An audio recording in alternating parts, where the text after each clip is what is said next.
Your ಸೇವಾ app ಅನ್ನೋದನ್ನು ಭಾರತ ದೇಶದ ಒಂದು ಸೂಪರ್ ಆ್ಯಪ್ ಅಂತ ನಾನಿವತ್ತು ಹೇಳೋದಕ್ಕೆ ಬಯಸ್ತೇನೆ. ಇದರಲ್ಲಿ ಮೊದಲನೆಯದಾಗಿ 3 ಮಾತ್ರ ನಾನು ಪ್ರಥಮವಾಗಿ ಹೇಳ್ಬಿಡ್ತೇನೆ. ಈ ಒಂದು ಆ್ಯಪ್ ಮುಖಾಂತರ ಇಡೀ ಭಾರತ ದೇಶದ ನಿರುದ್ಯೋಗಗಳಿಗೆ ನಾನು ಕೆಲಸವನ್ನು ಕೊಡುತ್ತೇನೆ, ಅಂದರೆ ಕೊಡಿಸುತ್ತೇನೆ ಈ ಆ್ಯಪ್ ಮುಖಾಂತರ. ಇದು ಭಾರತ ದೇಶದ ಪ್ರತಿಯೊಂದು ಅಸಂಘಟಿತ ಕಾರ್ಮಿಕರ ಒಂದು ಜೀವ ಅಂತ ಕೂಡ ಇದನ್ನು ಹೇಳ್ಬೋದು. ನಮ್ಮ ದೇಶದ ಶಕ್ತಿ ಕೌಶಲ್ಯ ಅನ್ನೋದು ಸಾರ್ವಜನಿಕವಾಗಿ ಎಲ್ಲರ ಹತ್ರ ಯಾವುದಾದ್ರೂ ಒಂದು ಕೌಶಲ್ಯವನ್ನು ಪ್ರತಿಯೊಬ್ಬ ಮನುಷ್ಯ ಕಲ್ತಿರ್ತಾರೆ. ಅದು ಯಾವುದಾದ್ರೂ ಆಗಿರ್ಬೋದು. ಅಟ್ಲೀಸ್ಟ್ ಯಾವುದು ಮಾಡಲಿಲ್ಲ ಅಂದ್ರೂ ಇನ್ನೊಬ್ರು ಹೇಳಿದ ಕೆಲಸ ಮಾಡುವಂಥದ್ದಾದರೂ ಅದನ್ನು ಕಲ್ತಿರ್ತಾರೆ. ಇಂತಹ ಒಂದು ವ್ಯಕ್ತಿಗಳನ್ನು ಈಗ ಇಷ್ಟು ದಿನ ನೀವು ನೋಡಿರ್ಬೋದು. ಸಹಜವಾಗಿ ನೂರಾರು ಸಾವಿರಾರು ಆ್ಯಪ್ಗಳನ್ನು ನೀವು ಮೊಬೈಲ್ಗಳಲ್ಲಿ ನೋಡಿದ್ದಾರೆ. ಆದರೆ ಇದು ವಿಭಿನ್ನವಾದಂತಹ ಒಂದು ಮೊಬೈಲ್ ಆ್ಯಪ್. ಇಲ್ಲಿ 2 ಬಗೆಯ ಆ್ಯಪ್ಗಳಿದೆ. ಒಂದು ಯುವರ್ ಸೇವಾ ಅಂತ, ಇನ್ನೊಂದು ಯುವರ್ ಸೇವಾ ಪ್ರೊವೈಡರ್ ಅಂತ. 2 ಬಗೆಯ ಆ್ಯಪ್ಗಳಿದೆ. ಯುವರ್ ಸೇವಾ ಅನ್ನೋದು ಗ್ರಾಹಕರ ಆ್ಯಪ್. ಯಾರಿಗೆ ಸೇವೆ ಬೇಕಾಗಿದೆ ಅವರು ಯುವರ್ ಸೇವೆಯಲ್ಲಿ ಇದನ್ನು ಹುಡುಕಿಕೊಳ್ಳಬಹುದು. ಯಾರು ಸೇವೆ ಸಲ್ಲಿಸಲು ಇಚ್ಛೆ ಇದ್ದರೆ ಅವರು ಯುವರ್ ಸೇವಾ ಪ್ರೊವೈಡರ್ನಲ್ಲಿ ರಿಜಿಸ್ಟರ್ ಆಗಿಕೊಳ್ಳಬಹುದು. ಯುವರ್ ಸೇವಾ ಪ್ರೊವೈಡರ್ನಲ್ಲಿ ರಿಜಿಸ್ಟರ್ ಆಗುವ ಪ್ರತಿಯೊಬ್ಬ ಕೌಶಲ್ಯಯುತ ಇರುವಂಥ ಸ್ಕಿಲ್ ಇರುವಂತಹ ವ್ಯಕ್ತಿಗಳು ಅವರ ಪ್ರೊಫೈಲ್ನಲ್ಲಿ ಅವರ ಒಂದು ಚಿತ್ರ, ಅಂದರೆ ಅವರ ಟೂಲ್ ಕಿಟ್ ಅಂತ ನಾವೇನು ಹೇಳ್ತೀವಿ, ಯಾವ ಕೆಲಸಗಾರ ಯಾವ ಟೂಲನ್ನು ಬಳಸುತ್ತಾರೆ ಅವರ ಒಂದು ಟೂಲ್ ಕಿಟ್ಟನ್ನು ಅವರ ಜೊತೆಯಲ್ಲಿ ಇಟ್ಕೊಂಡು ಇಡೀ ಭಾರತ ದೇಶದಲ್ಲಿ ಯಾವುದೇ ಒಂದು ಕೋನದಲ್ಲಿ, ಯಾವುದೇ ಭಾಗದಲ್ಲಿ, ಯಾವುದೇ ನಗರ, ಪಟ್ಟಣ, ಗ್ರಾಮೀಣ, ಅಂದರೆ ಟೈರ್ 1, ಟೈರ್ 2, ಟೈರ್ 3 ಸಿಟಿಗಳಂತ ನೀವು ಹೇಳ್ತೀರಿ.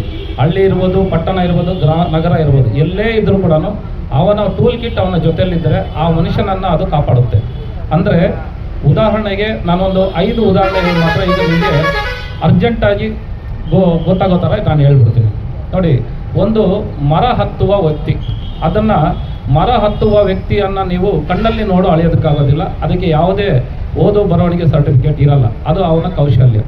ಇವನೊಬ್ಬ ಮರ ಹತ್ತಾನೆ ಅನ್ನೋದು ಅವನ ಕೌಶಲ್ಯ. ಇನ್ನೊಬ್ಬರು ಮರ ಹತ್ತಿ ಅದನ್ನು ಕಟಾವು ಮಾಡುವಂಥ ವ್ಯಕ್ತಿ.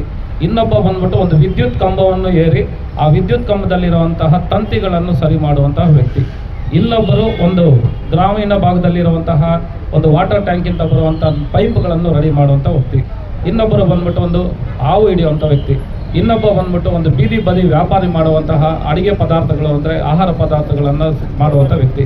ಇಂಥ ನೂರಾರು ಸಾವಿರಾರು ಕೌಶಲ್ಯಗಳುಳ್ಳಂಥ ವ್ಯಕ್ತಿಗಳು. ಇವರೆಲ್ಲ ಯಾರು ಅಂದರೆ, ಈಗ ಉದಾಹರಣೆಗೆ ಒಂದು ಎಳ್ನೀರು ಮಾಡೋರು ಇರ್ಬೋದು, ಇಲ್ಲ ಅಂತಂದರೆ ಹೂ ಮಾರೋರು ಇರ್ಬೋದು, ಅಥವಾ ಯಾವುದಾದ್ರೂ ಒಂದು ವಾಹನ ಇಟ್ಕೊಂಡಿರ್ಬೋದು, ಇಲ್ಲ ಡ್ರೈವರ್ಗಳಿರ್ಬೋದು, ಕೌಂಟರ್ಗೆ ಎಷ್ಟೆಷ್ಟು ರೀತಿಯ ಬಗೆಗಳಿದೆ. ನೀವು ಊಹಿಸ್ಕೊಂಡಷ್ಟು ಸ್ಕಿಲ್ಗಳು ಏನೇನಿದೆ ಎಲ್ಲ ರೀತಿಯ ಸೇವೆಗಳು ಈ ಆ್ಯಪ್ ಒಳಗಡೆ ಬರುತ್ತೆ. ಈ ಆ್ಯಪ್ನಲ್ಲಿ ನೀವು ಹುಡುಕಿದ್ರೆ, ಯಾರಾದರೂ ಯುವರ್ ಸೇವಾ ಅನ್ನೋ ಆ್ಯಪ್ನ ಡೌನ್ಲೋಡ್ ಮಾಡಿಕೊಂಡು ಅವರ ಸೇವೆಗಳನ್ನ ಹುಡುಕಿದಾಗ ಆ ನಿಯರ್ ಬೈ, ಅಂದರೆ 15 ನಿಮಿಷಗಳ ಅಂತರದಲ್ಲಿ ಈ ಆ್ಯಪ್ನಲ್ಲಿ ಜಿಯೋ ಫೆನ್ಸಿಂಗ್ನ ನಾವು ಮಾಡಿರ್ತೇವೆ. ಅಂದರೆ ಯಾವುದೇ ಒಂದು ವ್ಯಕ್ತಿ ಸರ್ವಿಸ್ ಪ್ರೊವೈಡರ್ ಇರುವಂಥ ಜಾಗದಿಂದ 15 ನಿಮಿಷಗಳ ಪ್ರಯಾಣದ ಅಂತರದಲ್ಲಿ ಅವರನ್ನು ನಾವು ಕೊಡುವಂತೆ ಮಾಡಿರುತ್ತೇವೆ. ಅಂದರೆ ಇದನ್ನು ಆ ಒಂದು ಟೆಕ್ನಾಲಜಿನಲ್ಲಿ ಜಿಯೋ ಫೆನ್ಸಿಂಗ್ ಮಾಡಿ ಅವರು ಒಂದು ಇಡೀ ಭಾರತ ದೇಶದಲ್ಲಿ ಯಾವುದೇ ಒಂದು ಕಾರ್ನರಲ್ಲಿ ಇದ್ದರೂ ಕೂಡ ಅವರಿರುವಂಥ ಜಾಗದಲ್ಲಿ ಅವರಿಗೆ ಬೇಕಾಗಿರುವಂಥ ಕೆಲಸ ಅವ್ರನ್ನ ಕೈ ಬೀಸಿ ಕರೆಯುತ್ತದೆ. ಆಮೇಲೆ ಬೇಕಾಗಿರುವಂಥ ಸೇವೆ ಅವರ ಡೋರ್ ಸ್ಟೆಪ್ಗೆ ಒಂದು ಸೇವೆ ಸಿಗುತ್ತೆ. ಇದು 0% ಕಮಿಷನ್ ಇರುವಂಥ ಆ್ಯಪ್. ಇದರಲ್ಲಿ ಯಾವುದೇ ಕಮಿಷನ್ನು ಅಥವಾ ಯಾವುದೇ ರೀತಿಯ ಒಂದು ಹಣ ಇರುವಂಥದ್ದು ಏನೂ ಇರೋದಿಲ್ಲ. ಇಲ್ಲಿ ಕೊಡೋರು ತಗೊಳ್ಳೋರು ನೇರವಾಗಿ ಅವರವರ ವ್ಯಾಪಾರವನ್ನು ನೇರವಾಗಿ ಮಾಡ್ಕೊಳ್ತಾರೆ. ಗ್ರಾಹಕ ನೇರವಾಗಿ ಅವ್ರನ್ನ ಭೇಟಿ ಮಾಡ್ತಾನೆ. ಸರ್ವಿಸ್ ಕೊಡೋರು ನೇರವಾಗಿ ಗ್ರಾಹಕನಿಗೆ ಸರ್ವಿಸ್ ಕೊಡ್ತಾರೆ. ಆಮೇಲೆ ಅವರಿಗೆ ಬೇಕಾಗಿರುವಂಥ ರೀತಿಯಲ್ಲಿ ಈ ವ್ಯವಸ್ಥೆ ರೂಪುಗೊಂಡಿದೆ. ಅದರಲ್ಲಿ ಹೆಂಗೆ ಅಂತ ನಾನು ಸ್ವಲ್ಪ ಹೇಗೆ ಅಂತ ಹೇಳ್ತೀನಿ ನೋಡಿ. ಈಗ ಒಬ್ಬ ಸೇವೆ ಬೇಕಾಗಿರುವಂಥ ವ್ಯಕ್ತಿ ಮೊದಲು ಸೇವೆ ಪಡೆಯುವಂತಹ ವ್ಯಕ್ತಿಯನ್ನು ಸಂಪರ್ಕಿಸಲು ಆ ಸೇವೆಯ ಸಂಪರ್ಕ ವ್ಯಕ್ತಿಯನ್ನು ಮೊದಲು ಆ್ಯಪ್ನಲ್ಲಿ ಹುಡುಕೊಳ್ತಾನೆ. ಅಲ್ಲಿ ಈ ಯುವರ್ ಸೇವಾ ಆ್ಯಪ್ನಲ್ಲಿ ಅವರ ಒಂದು ಪಾಪಪ್ ಆಗುತ್ತೆ. ಅಂದರೆ ಈಗ ನಿಮಗೆ ಓಲಾ ಊಬರ್ ರೀತಿಯಲ್ಲಿ ಆ ಸರೌಂಡಿಂಗಲ್ಲಿ 15 ನಿಮಿಷ ಅಂತರದಲ್ಲಿ ಈ ಥರ ವ್ಯಕ್ತಿಗಳು ಅಲ್ಲಿ ಎಲ್ಲೆಲ್ಲಿದ್ದಾರೆ ನಿಮ್ಗೆ ಗೊತ್ತಾಗ್ಬಿಡುತ್ತೆ. ಆವಾಗ ಅವ್ರು ಏನು ಮಾಡ್ತಾರೆ ಅಂತಂದರೆ, ಯಾರು ಹತ್ತಿರದಲ್ಲಿದ್ದಾರೆ, ಈಗ 2ನೇ ಬೀದಿಯಲ್ಲಿ ಇರ್ಬೋದು, 3ನೇ ಬೀದಿಯಲ್ಲಿ 100 ಮೀಟ್ರು, 500 ಮೀಟ್ರು, 10 ಕಿಲೋಮೀಟರ್ ದೂರದಲ್ಲಿರುವಂಥವ್ರನ್ನ ಯಾರು ಬೇಗ ಸಿಗುತ್ತೆ ಅಂಥವ್ರನ್ನ ಹುಡುಕ್ತೀರಿ. ಇವತ್ತಿನ ದಿನ ಏನಾಗಿದೆ ಅಂತ ಹೇಳಿದ್ರೆ, ಸ್ಕಿಲ್ ಅನ್ನೋ ಒಂದು ವ್ಯವಸ್ಥೆ ಏನಿದೆ ಪ್ರತಿಯೊಂದು ಮನುಷ್ಯ ಕೂಡ ಇವತ್ತು ಸ್ಕಿಲ್ ಆಧಾರಿತವಾಗಿ ಎಲ್ಲ ಸ್ಕಿಲ್ನ ಹೊಂದಿದ್ದು ಅವರಿಗೆ ಒಂದು ವೇದಿಕೆ ಇಲ್ಲ. ಅಂದರೆ ನನಗೆ ಒಂದು ಸ್ಕಿಲ್ ಇದೆ, ಆದರೆ ಅದನ್ನು ಸಾರ್ವಜನಿಕವಾಗಿ ತೋರಿಸ್ಕೊಳ್ಳೋದಕ್ಕೆ, ಅದನ್ನು ಹಣ ಆಗಿ ಪರಿವರ್ತನೆ ಮಾಡ್ಕೊಳ್ಳೋದಕ್ಕೆ ನನಗೆ ಯಾವುದೇ ಪ್ಲಾಟ್ಫಾರ್ಮ್ ಇರಲಿಲ್ಲ ಅಂತ ನಾನು ಹೇಳ್ತೀನಿ. ಅಂದರೆ ಯಾವುದಾದ್ರೂ ಒಂದು ಕೌಶಲ್ಯ ಇರೋ ವ್ಯಕ್ತಿ ಆ ಕೌಶಲ್ಯವನ್ನು ಡಿಜಿಟಲಿ ಅವರ ಒಂದು ಮೊಬೈಲ್ನಲ್ಲಿ ಅದರಲ್ಲಿ ಅಪ್ಲೋಡ್ ಮಾಡಿ ಇಟ್ಕೊಂಡ್ರೆ ಆ ಒಂದು ವ್ಯಕ್ತಿ ಯಾವುದೇ ಜಾಗದಲ್ಲಿದ್ದರೂ ಕೂಡ ಆದವ್ರನ್ನ ಆ ಸ್ಕಿಲ್ಗೆ ರಿಲೇಟೆಡ್ ಕೆಲಸಗಳು ಸಿಗ್ತಾ ಇರುತ್ತೆ. ಅಂದರೆ ನಮ್ಮ ಭಾರತ ದೇಶದಲ್ಲಿರುವಂತಹ ಪ್ರತಿಯೊಬ್ಬ ಪ್ರಜೆಯು ಒಂದು ಸ್ಕಿಲ್ ಆಧಾರಿತವಾಗಿ ಇರುವಂಥ ವ್ಯಕ್ತಿ. ಇದು ನಮ್ಮ ಭಾರತದ ಶಕ್ತಿ. ನಾನೀಗ ನಮಗೆ 5 ಎಕ್ಸಾಂಪಲ್ನ ನಾನು ನಿಮ್ಗೆ ಹೇಳಿದೆ. ಒಂದು ಮರ ಹತ್ತುವವನು, ಇನ್ನೊಬ್ಬ ಲೈಟ್ ಕಂಬ ಹತ್ತೋರು, ಇನ್ನೊಬ್ಬ ಪೈಪ್ ರಿಪೇರಿ ಮಾಡೋರು, ಇನ್ನೊಬ್ಬರು ಹಾವು ಹಿಡಿಯೋರು, ಇನ್ನೊಬ್ರು ಯಾರೋ ಒಬ್ಬರು ಬಿಲ್ಡಿಂಗ್ ಡೆಮಾಲಿಷನ್ ಮಾಡೋರು. ಈಗ ನಾನು ಅದನ್ನು ಇನ್ನೊಂದು ರೀತಿಯಲ್ಲಿ ತಮ್ಗೆ ಹೇಳೋಕ್ಕೆ ಬಯಸ್ತೇನೆ. ಈ ಒಂದು ರೀತಿಯ ಜನರು ನಮ್ಮ ದೇಶದಲ್ಲಿ ಈ ಆ್ಯಪಲ್ಲಿ 100 ಕೋಟಿ ಜನ ಈ ಆ್ಯಪಲ್ಲಿ ಮುಂದಿನ ದಿನಗಳಲ್ಲಿ ಬರ್ತಾರೆ. ಅಂದರೆ ಈ ಆ್ಯಪ್ನಲ್ಲಿ ಭಾರತ ದೇಶದ ಪ್ರತಿಯೊಬ್ಬ ಪ್ರಜೆಯೂ ಕೂಡ ಈ ಒಂದು ಆ್ಯಪ್ನಲ್ಲಿ ರಿಜಿಸ್ಟರ್ ಆಗಲೇಬೇಕಾಗುತ್ತೆ. ಅದಕ್ಕೆ ಕಾರಣ ಕೂಡ ನಾನೀಗ ನಿಮಗೆ ತಿಳಿಸ್ತೀನಿ. ಪ್ರತಿಯೊಬ್ಬ ಪ್ರಜೆಯೂ ಕೂಡ ಇದರಲ್ಲಿ ರಿಜಿಸ್ಟರ್ ಆದ ನಂತರ ಅವರೇನು ಹಣ ಸಂಪಾದನೆ ಮಾಡಬೇಕು ಅನ್ನೋದು ಇಲ್ಲಿ ಮಾನದಂಡ ಅಲ್ಲ. ಯಾಕಂದರೆ ಕೆಲವರು ಹಣ ಸಂಪಾದನೆ ಮಾಡ್ಕೊಳ್ಳೋರು ಈಗ ದುಡಿತಾ ಇರೋದಕ್ಕಿಂತ 3 ಪಟ್ಟು ಜಾಸ್ತಿ ದುಡಿಬೋದು. ಅಂದರೆ ಈಗ 10,000 ದುಡಿತಾ ಇರೋವಂಥ ವ್ಯಕ್ತಿ ಇನ್ನು ಮೇಲೆ 30,000 ದುಡಿಯೋದಕ್ಕೆ ಗ್ಯಾರಂಟಿ ದುಡಿಬೋದು. ಕಾರಣ ಏನು ಅಂತ ಹೇಳಿದ್ರೆ, ಈಗ ಉದಾಹರಣೆಗೆ ಒಂದು ಡ್ರೈವರ್ ಒಬ್ಬರ ಹತ್ರ ಕೆಲಸ ಮಾಡೋಕ್ಕೆ ಹೋದರೆ ಅವ್ನಿಗೆ 20,000, 20,000, 15,000 ಇಲ್ಲ 30,000 ರೂಪಾಯಿಗೆ ಸಾಮಾನ್ಯವಾಗಿ ಒಂದು ಸ್ಯಾಲ್ರಿ ಇರುತ್ತೆ. ಆದರೆ ಇದರಲ್ಲಿ ಟೆಂಪರವರಿ ಡ್ರೈವರ್ ಅಂತ ಹೇಳ್ತಾರೆ. ಅವರು ಸ್ಕಿಲ್ ಬಂದು ಡ್ರೈವರ್.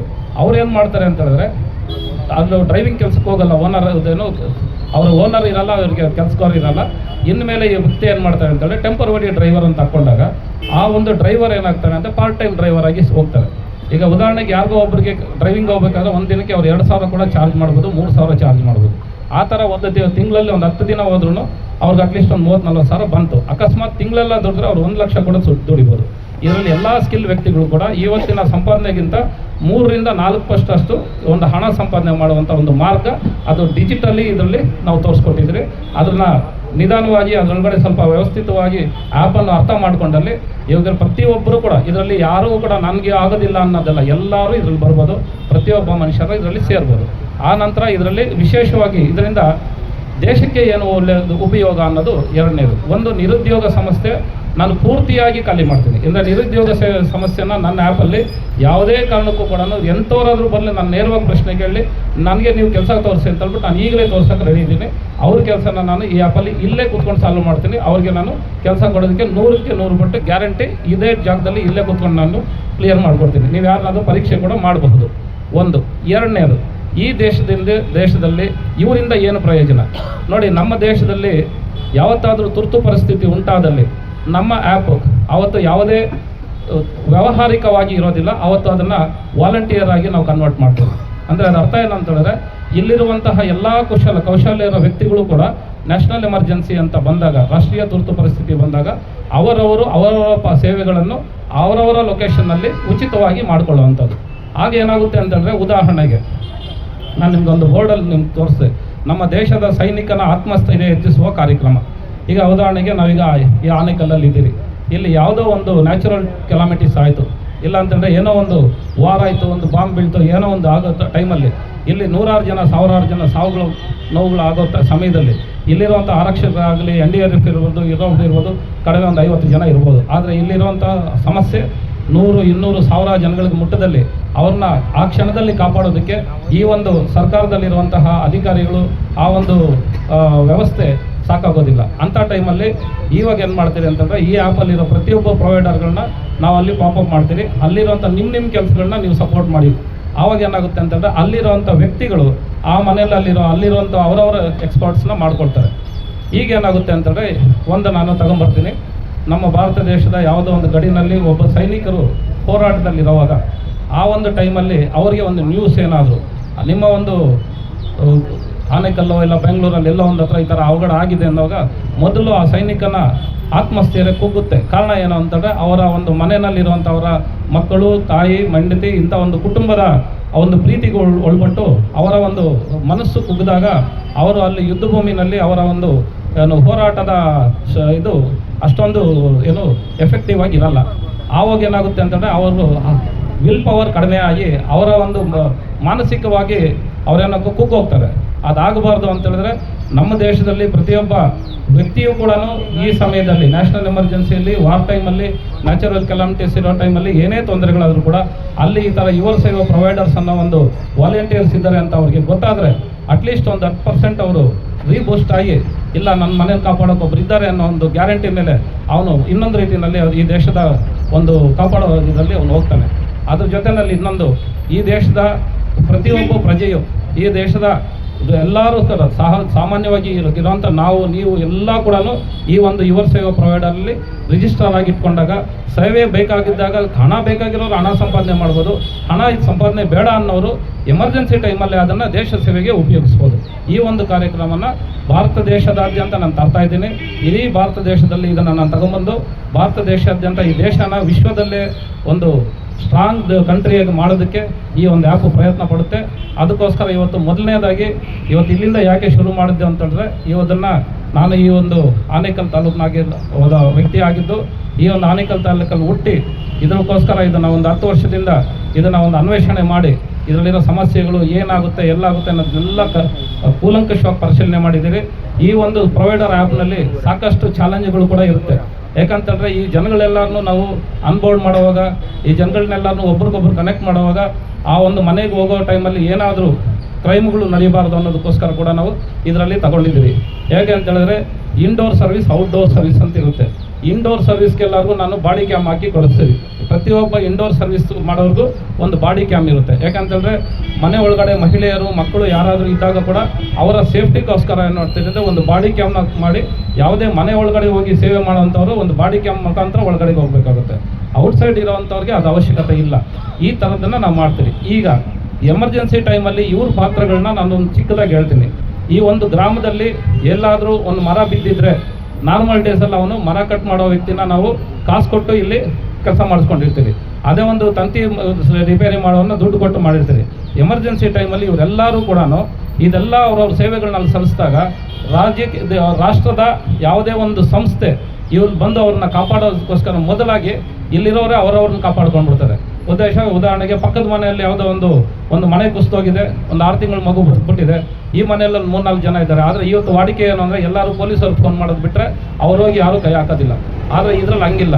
ಪ್ರತಿಯೊಬ್ಬರು ಕೂಡ ಅವ್ರು ನಮ್ಮ ಜವಾಬ್ದಾರಿ ಅಂತ ಹೇಳ್ಬಿಟ್ಟು ಎಲ್ಲರೂ ಅವರವ್ರದ್ದ ಒಂದು ಜವಾಬ್ದಾರಿನ ತಗೊಂಡು ಆ ಟೈಮಲ್ಲಿ ಅದರೊಳಗಡೆ ಹೋಗ್ತಾರೆ, ಅಲ್ಲಿರೋ ಜನ ಕಾಪಾಡ್ತಾರೆ. ಸರ್ಕಾರ ಬಂದಾಗ ಸರ್ಕಾರದ ಒಂದು ಅಧಿಕಾರಿಗಳು ಬಂದಾಗ ಅವ್ರ ಕೆಲಸ ಅವ್ರು ಮಾಡ್ಕೊತಾರೆ. ಆದರೆ ಸರ್ಕಾರದ ಒಂದು ತುರ್ತು ಪರಿಸ್ಥಿತಿನಲ್ಲಿ ಇವರೇ ಒಂದು ಈ ದೇಶದ ಶಕ್ತಿಯಾಗಿ ಮಾರ್ಪಡ್ತಾರೆ. ಅದಕ್ಕೋಸ್ಕರ ಇವನ್ನೆಲ್ಲನೂ ಡಿಜಿಟಲಿ ಈ ಆ್ಯಪಲ್ಲಿ ತರೋದು ನಮ್ಮ ಉದ್ದೇಶ. ಈ ದೇಶದ ಪ್ರತಿಯೊಂದು ವ್ಯಕ್ತಿಗೂ ಕೂಡ ಕೆಲಸ ಇಲ್ಲ ಅಂತ ಇನ್ಯಾರೂ ಇರಬಾರ್ದು. ಪ್ರತಿಯೊಂದು ನಮ್ಮ ದೇಶದ ಪ್ರತಿಯೊಂದು ಪ್ರಜೆಯು ಶಕ್ತಿ, ಪ್ರತಿಯೊಂದು ಪ್ರಜೆಯು ಕೌಶಲ್ಯ ಇರುವಂಥ ವ್ಯಕ್ತಿ. ಆದರೆ ಅವರಿಗೆ ಬೇಕಾಗಿರೋ ಒಂದು ವೇದಿಕೆ ಇರಲಿಲ್ಲ. ಇವತ್ತಿಂದ ಆ ವೇದಿಕೆನ ನಾವು ಕೊಡ್ತಾ ಇದ್ದೀವಿ. ಇದರಿಗೆ ಬೇರೆ ಏನೇನಿದ್ರೆ ದಯವಿಟ್ಟು ಒಂದು ಯಾವುದೇ ಕಮಿಷನ್ ಈ ಆ್ಯಪಲ್ಲಿ ಇಲ್ಲ. ಇದು ಸಂಪೂರ್ಣವಾಗಿ ಉಚಿತ. ಈಗ ಆ್ಯಪ್ನ ರಿಜಿಸ್ಟರ್ ಮಾಡೋದಕ್ಕೆ ₹1 ದುಡ್ಡು ಕಟ್ಟಬೇಕಾಗಿಲ್ಲ. ಈ ಆ್ಯಪ್ನಲ್ಲಿ ಸಂಪಾದನೆ ಮಾಡ್ಕೊಳ್ಳೋದಕ್ಕೋಸ್ಕರ ನೀವು ಪಡ್ಕೊಳ್ಳೋ ಲಾಭಗಳಲ್ಲಿ ನೀವು ಪಡ್ಕೊಳ್ಳೋ ವ್ಯವಹಾರಗಳಲ್ಲಿ ಯಾರು ಪ್ರೊವೈಡರ್ಗಳಿಗೆ ಯಾವುದೇ ಕಮಿಷನ್ ಇಲ್ಲ.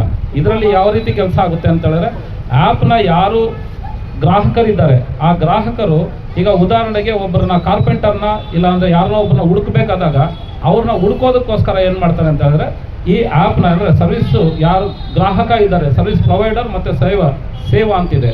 ಆ ಸೇವಾ ಅನ್ನೋ ಆ್ಯಪ್ನ ಯಾರು ಉಪಯೋಗಿಸ್ತಾರೆ ಅವರು ₹15 ಒಂದು ಸಾರಿ ಹಾಕಿ ಕೊಟ್ಬಿಟ್ರೆ ಆ ₹15 ಏನಕ್ಕೋಸ್ಕರ ಅಂದರೆ ಟೆಕ್ನಾಲಜಿ ಮೇಂಟೈನ್ ಮಾಡೋಕ್ಕೋಸ್ಕರ ₹15 ಅಷ್ಟು ಬಿಟ್ಟರೆ ಅವ್ರಿಗೆ ಆವಾಗ ₹15ಗೆ ನಿಮ್ಗೆ 50 ಜನ ಪ್ರೊವೈಡರ್ಗಳನ್ನ ತೋರಿಸ್ಬಿಡುತ್ತೆ ನಿಮ್ಮ ಸುತ್ತಮುತ್ತ. 50 ಜನದಲ್ಲಿ ನೀವು ಯಾರ ಹತ್ರ ಆದರೂ ಕನೆಕ್ಟ್ ಮಾಡ್ಕೊಳ್ಳಿ, ನೀವು ಯಾರನ್ನಾದರೂ ಕರ್ಕೊಳ್ಳಿ, ನೀವು ಯಾರನ್ನಾದರೂ ಬಿಸ್ನೆಸ್ ಮಾಡ್ಕೊಳ್ಳಿ, ಯಾರ ಹತ್ರ ಆದರೂ ಕೆಲಸ ಮಾಡ್ಕೊಳ್ಳಿ. ಆಮೇಲೆ ಎಲ್ಲ ತೀರ್ಮಾನ ಅಂತಿಮ ಅಂದರೆ ಯಾರು ಸೇವಾ ಮತ್ತು ಗ್ರಾಹಕ ಇವರಿಬ್ಬರೇ.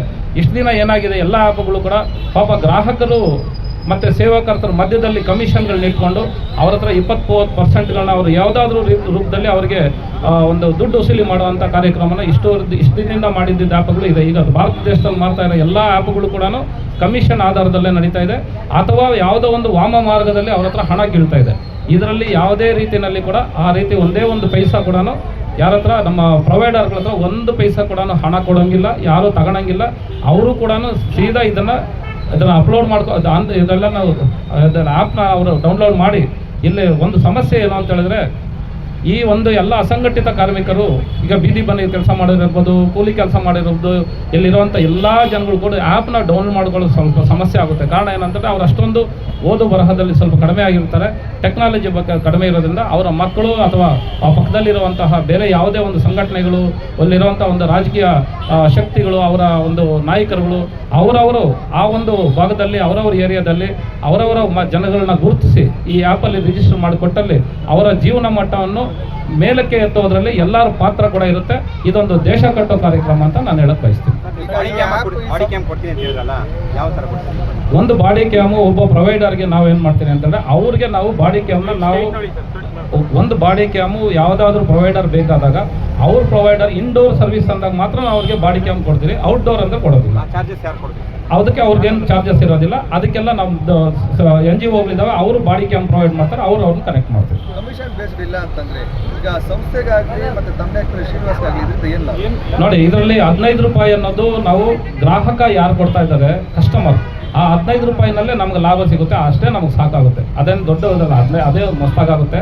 ಅಷ್ಟನ್ನ ನಾವು ಎಲ್ಲರಿಗೂ ಕೊಟ್ಟು ಅದನ್ನ ಮಾಡಿದ್ರೆ ಸಾಕು. ಯಾರು ಸರ್ವಿಸ್ ಪ್ರೊವೈಡರ್ ಇದ್ದಾರಲ್ಲ ಅವ್ರ ಹತ್ರ ತಗೊಳ್ಳೋಂಥದ್ದು ಅವಶ್ಯಕತೆ ಇಲ್ಲ. ಸಾಕು. ಇನ್ಫಾರ್ಮೇಶನ್ ಅಂತಿದೆ ಕರ್ನಾಟಕದಲ್ಲಿ ಜಸ್ಟ್ ಡಯಲ್ ತರ ಅದೇ ಮಾದರಿಯಲ್ಲಿ ಇದು ನೋಡಿ, ನೀವು ಜಸ್ಟ್ ಡಯಲ್ ಅಂತ ಹೇಳಿದ್ರೆ ಜಸ್ಟ್ ಡಯಲ್ಗೆ ಇದು ವಿಭಿನ್ನ. ಇದಕ್ಕೆ ಯಾವುದೇ ಕಾಂಪಿಟೇಟರ್ ಇಲ್ಲ. ಕಾರಣ ಏನು ಅಂತಂದ್ರೆ ನಿಮಗೆ 5 ನಿಮಿಷದಲ್ಲಿ 10 ನಿಮಿಷದಲ್ಲಿ ಈಗ ನೀವು ಯಾವುದಾದ್ರು ಸರ್ವಿಸ್ ಬುಕ್ ಮಾಡಿದ್ರೆ ಇಲ್ಲಿ 25 ಜನ ನಿಮ್ಮ ಸುತ್ತನೇ ಇರ್ತಾರೆ. ಆದರೆ ನೀವು ಕರ್ಕೋಬೋದು, ಎಲ್ಲರನ್ನ 5 ನಿಮಿಷಕ್ಕೆ ಬಂದ್ಬಿಡ್ತಾರೆ. ಜಸ್ಟ್ ಡಯಲಲ್ಲಿ ಆ ಥರ ಬರಲ್ಲ. ನೀವು ಅವರು ರಿಪೋರ್ಟ್ ಕಳಿಸ್ತಾರೆ, ನೀವು ಚೆಕ್ ಮಾಡ್ಕೋಬೋದು ಅಷ್ಟೇ.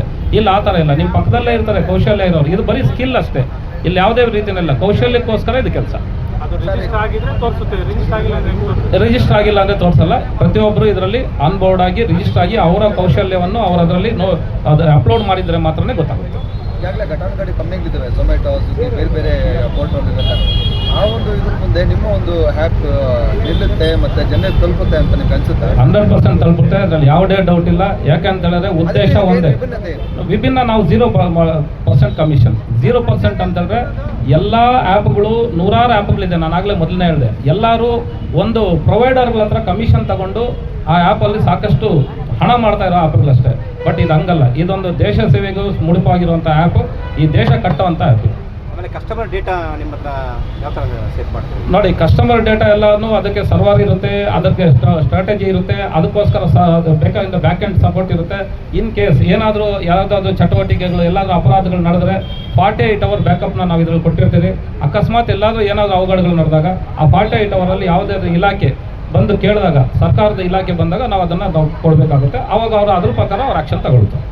ಸರ್, ಈಗ ಮ್ಯಾಟ್ರಿಮೋನಿಗಳ ಥರದ್ದು ಈಗ ಮ್ಯಾಟ್ರಿಮೋನಿ ಇದೆ, shaadi.com ಇದೆ, ಅದರಲ್ಲೆಲ್ಲ ನಂಬರ್ ತೊಗೊಂಡು ಮೆಸೇಜ್ ಆಗ್ತವೆ, ಕಂಪ್ಲೇಂಟ್ ಆಗ್ತವೆ. ಆ ಥರದ್ದೆಲ್ಲ ಇಲ್ಲಿ ನಂಬರ್ ತೊಗೊಂಡು ಏನಾದರೂ ಇದರಲ್ಲಿ ನಂಬರ್ ಯಾವುದು ಇರೋದಿಲ್ಲ. ನಂಬರ್ಗೂ ನಮಗೂ ಸಂಬಂಧನೇ ಇರಲ್ಲ. ಆಮೇಲೆ ಯಾವ ಪ್ರೊವೈಡರ್ ಆಗಿ ಯಾರಿಗೆ ಸರ್ವಿಸ್ ಮಾಡ್ತಾರೆ ಅನ್ನೋದು ನಮ್ಗೆ ಗೊತ್ತಿರೋದಿಲ್ಲ. ಇಲ್ಲಿ ಒಂದೇ ಒಂದು ಏನಂತಂದರೆ ಇಲ್ಲಿ ಸ್ಕಿಲ್ ಒಂದೇ ಮಾತ್ರ ಮಾನದಂಡ. ಆ ವ್ಯಕ್ತಿಯ ಒಂದು ವಿದ್ಯಾರ್ಹತೆ, ಅವರ ವ್ಯಕ್ತಿಯ ರೂಪ, ಅವರ ವ್ಯಕ್ತಿಯ ಫೋನ್ ನಂಬರ್ ನಮಗೆ ಬೇಡ. ಯಾರು ಅವರ ವ್ಯಕ್ತಿಯ ಒಂದು ಪರ್ಸನಲ್ ರಿಲೇಟೆಡ್ನ ಅಲ್ಲಿ ಹಾಕಿರ್ತಾರೆ. ನಾವು KYC ಮ್ಯಾನೇಜ್ ಮಾಡ್ತೀವಿ. KYCನಲ್ಲಿರುವಂಥ ಎಲ್ಲ ರೀತಿಯ ಕ್ರಾಸ್ ಚೆಕ್ ನಾವು ಮಾಡಿನೇ ಇದರಲ್ಲಿ ಅಪ್ಲೋಡ್ ಮಾಡಿರ್ತೀವಿ. ಆ ಥರ ಆಗೋದಕ್ಕೆ ಅವಕಾಶನೇ ಬರೋದಿಲ್ಲ. ಸರ್, ಸಾಕಷ್ಟು ಜನ ನಿರುದ್ಯೋಗಿಗಳು ಓದಕ್ಕೆ ಬರೋಕ್ಕೆ ಬರದೇ ಇರುವಂಥ ಅವರಿಗೆಲ್ಲ ಹೆಂಗೆ ತಲುಪುತ್ತೆ ಮತ್ತು ಬೇರೆಯವ್ರ ಸಹಾಯ ಪಡ್ಕೋಬೇಕಾಗುತ್ತಲ್ಲ? ನೋಡಿ, ಈಗ ಅದೇ ಸಮಸ್ಯೆ ಇಲ್ಲಿ ಅದಕ್ಕೆ ಅದೇ ಯಾಕಂತ ಹೇಳಿದ್ರೆ ನೋಡಿ, 40% ಈಗ ಇರುವಂಥ ಆ್ಯಪಲ್ಲಿ ಇರೋರೆಲ್ಲನೂ ನಮ್ಮ ದೇಶದ 40% ಜನ ಇಂಥ ಆ್ಯಪ್ಗಳಲ್ಲಿದ್ದಾರೆ. ಇನ್ನೂ 60% ಜನ ಅಂದರೆ ಇದನ್ನು ನಾವು ಅನ್ಟ್ಯಾಪ್ಡ್ ಅಂತ ಹೇಳ್ತೀವಿ. ಅಂದರೆ 60% ಜನಕ್ಕೆ ಆ್ಯಪ್ನ ಯೂಸ್ ಮಾಡೋದು ಗೊತ್ತಿಲ್ಲ. ಆ ಆ್ಯಪ್ನ ಹೆಂಗೆ ರೋಲ್ ಮಾಡಬೇಕು, ಆ ಆ್ಯಪ್ನಲ್ಲಿ ಯಾವ ರೀತಿ ಕೆಲಸ ಮಾಡಬೇಕು ಅನ್ನೋದು ಅವ್ರ ಬಗ್ಗೆ ಅದಕ್ಕಿಂತ ನಾಲೆಡ್ಜ್ ಇಲ್ಲ. ಅದಕ್ಕೋಸ್ಕರ ನಾವು ಕಾರ್ಯಾಗಾರಗಳನ್ನ ರೂಪಿಸ್ತಾ ಇದ್ದೀವಿ. ಅದಕ್ಕೋಸ್ಕರ ನಮ್ಮ ಜನ ಹೋಗ್ತಾ ಇದ್ದಾರೆ. ಅದಕ್ಕೋಸ್ಕರ ನಮ್ಮ ಟೀಮ್ ಹೋಗಿ ಅವರಿಗೆಲ್ಲ ಎಜುಕೇಟ್ ಮಾಡಿ ಅದನ್ನ ಯಾವ್ಯಾವ ರೀತಿಯಾಗಿ ಹಂತವಾಗಿ ಅವ್ರನ್ನ ತರಿಸ್ಬೇಕು ಅದನ್ನು ನಾವು ಮಾಡ್ತಾ ಇದ್ದೀವಿ. ಎಷ್ಟು ಜನ ಕೆಲಸ ಮಾಡ್ತಿರ್ತಾರೆ ಸಂಸ್ಥೆ? ನಮ್ಮಲ್ಲಿ ಈಗ ಪ್ರೆಸೆಂಟ್ ಈ ಒಂದು ಶುರುವಾಗಿರೋದ್ರಲ್ಲಿ ನಮ್ಗೊಂದು 500-600 ಜನ ಇದ್ದಾರೆ ಇದರ ಹಿಂದ್ಗಡೆ. ಆದರೆ ನಾವೀಗ ತಾತ್ಕಾಲಿಕವಾಗಿ ಒಂದು 40 ಜನ ಮಾತ್ರ ಈಗ ಎಂಗೇಜ್ ಮಾಡಿದ್ವಿ. ಈ ಒಂದು ಆನೇಕಲ್ಲಿಂದ ಟೌನಿಂದ ಒಂದು 10 ಕಿಲೋಮೀಟರ್ ವ್ಯಾಪ್ತಿನಲ್ಲಿ ಒಂದು 50 ಜನ ಇದನ್ನ ಕೆಲಸ ಮಾಡ್ತಾರೆ. ಸರ್ ಇದಕ್ಕೊಂದು ಆಫೀಸ್ ಇದೆಯಾ? ಅದಕ್ಕೆ ಸಂಬಂಧಪಟ್ಟಂಗೆ ಯಾರಾದರೂ ಅಂದರೆ ಡೌಟ್ಸ್ ಇದ್ದರೆ ಕ್ಲಿಯರ್ ಮಾಡೋದಕ್ಕೆ ಆ್ಯಪ್ ಹೆಂಗೆ ಮಾಡೋದಕ್ಕೆ ಅನ್ನೋದಕ್ಕೊಂದು ಆಫೀಸ್ ಇದಕ್ಕೆ ಆಫೀಸ್ ಇದೆ. ಇದು ಬಂದು ನಿಮಗೆ ಆನೇಕಲ್ ಚಂದಾಪುರ ರೋಡಲ್ಲಿರುವಂಥ ಎಸ್ ಬ್ಯಾಂಕ್ ಇದೆ, ಅದ್ರ ಪಕ್ಕದಲ್ಲಿ ಆಫೀಸ್ ಇದೆ. ಆ ಆಫೀಸ್ ಅಡ್ರೆಸ್ ನಮ್ಮ ವೆಬ್ಸೈಟಲ್ಲಿದೆ. ಇದಕ್ಕೆ ವೆಬ್ಸೈಟ್ ಇದೆ.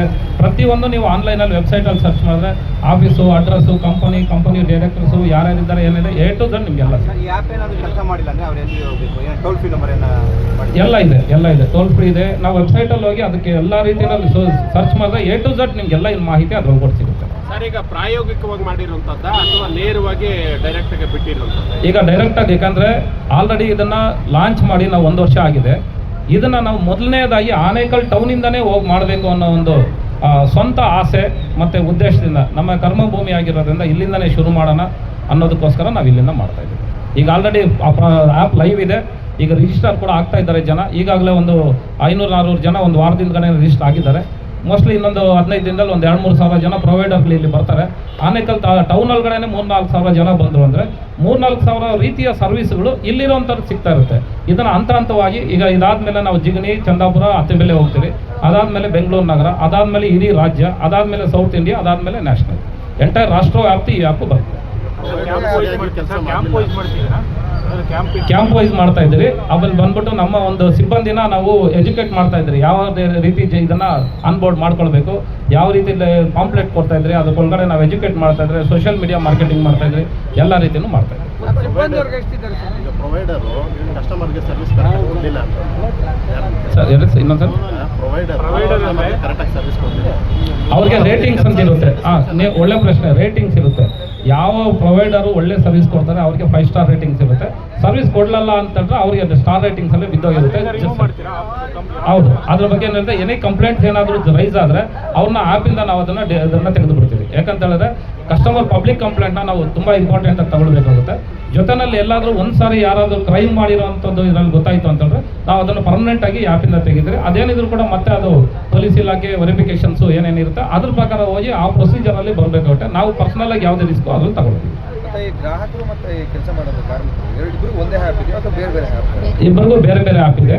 ಯುವರ್ ಸೈವ ಅನ್ನೋದು ಗ್ರಾಹಕರು, ಯಾರಿಗೆ ಸೇವೆ ಬೇಕೋ ಅದನ್ನ ಯುವರ್ ಸೈವ ಪ್ರೊವೈಡರ್ ಅನ್ನೋದು ಸೇವೆ ಕೊಡುವಂಥವ್ರು. ಸೇವೆ ಕೊಡುವಂಥವ್ರು ಯುವರ್ ಸೈವ ಪ್ರೊವೈಡರ್ ಅನ್ನೋ ಆ್ಯಪ್ನಲ್ಲಿ ರಿಜಿಸ್ಟರ್ ಆಗ್ತಾರೆ. ಆ ಆ್ಯಪ್ನಿಂದ ಮುಖಾಂತರ ಸೇವೆ ಕೊಡ್ತಾರೆ. ಸರ್, ಸೇವಾ ಅನ್ನೋದು ಪದಕ್ಕೆ ಅರ್ಥ ಏನಾದರೂ ಇದೆಯಾ? ಸೇವಾ ಅಂತ ಹೇಳಿದ್ರೆ ಅದಕ್ಕೆ ಏನಾದರೂ ಪರ್ಫೆಕ್ಟ್ ಆಗಿ ಏನಾದರೂ ಒಂದು ಹೆಸರು ಏನೋ ಕೊಟ್ಟಿದ್ದೀರಾ? ಇಲ್ಲ, ಸೇವಾ ಅಂದರೆ ನಮಗೆ ಸರ್ವಿಸಸ್, ನಮಗೇನು ಈಗ ಏನು ಸೇವೆ ಬೇಕು. ಉದಾಹರಣೆಗೆ ಇದು ಎಲ್ಲ ಕೆಲಸಗಳನ್ನ ಸೇವಾ ಅಂತಲೇ ತಗೊಳ್ತೀವಿ. ಇದರಲ್ಲಿ ಕೆಲಸ ಅನ್ನೋದಕ್ಕಿಂತ ಸೇವಾ ಅಂತ ಹೇಳಿ, ಸೇವಾದ ಇನ್ನೊಂದು ಅರ್ಥನೇ ಕೆಲಸದ ಅರ್ಥನೇ ಸೇವೆ ಅಷ್ಟೇ. ಸರ್, ಈಗಾಗಲೇ ಟೆಕ್ನಾಲಜಿ ಮುಂದುವರೆದಿದೆ. ಈ ಒಂದು ನಂಬರ್ಗಳು ಕೊಡುವಂಥದ್ದು ಜೊತೆಗೆ ಮಿಸ್ಯೂಸ್ ಆಗುವಂಥದ್ದು. ಈಗ ಗ್ರಾಹಕರು ಯಾರೋ ಬರ್ತಾರೆ, ಕಾರ್ಮಿಕರು, ಅವ್ರ ಹಿನ್ನೆಲೆ ಗೊತ್ತಿರಲ್ಲ, ಏನು ಕ್ರೈಮ್ ಇದೆ ಗೊತ್ತಿರಲ್ಲ, ಅವ್ನ ಹಿನ್ನೆಲೆ ಗೊತ್ತಿರಲ್ಲ, ಇಷ್ಟು ಕ್ರೈಮ್ಗಳು ಮಾಡಿದ್ದಾರೆ ಏನು, ಅವನು ಫೋನ್ ಮಾಡ್ಕೊಂಡು ಹಿಂಗೆ ಹೋಗುವಂಥದ್ದು, ಕ್ರೈಮ್ ಮಾಡುವಂಥದ್ದು, ಇದೆಲ್ಲ ಆಗ್ಬೋದಾ? ನೋಡಿ, ಎಲ್ಲದಕ್ಕಿಂತ ಇದು ಒಂದು ನಿಮ್ಮ ಪ್ರಶ್ನೆನೂ ತಪ್ಪಿದೆ. ನನ್ನ ಉತ್ತರ ಕೂಡ ಇದೊಂದು ಸ್ವಲ್ಪ ಇದೆ ನೋಡಿ.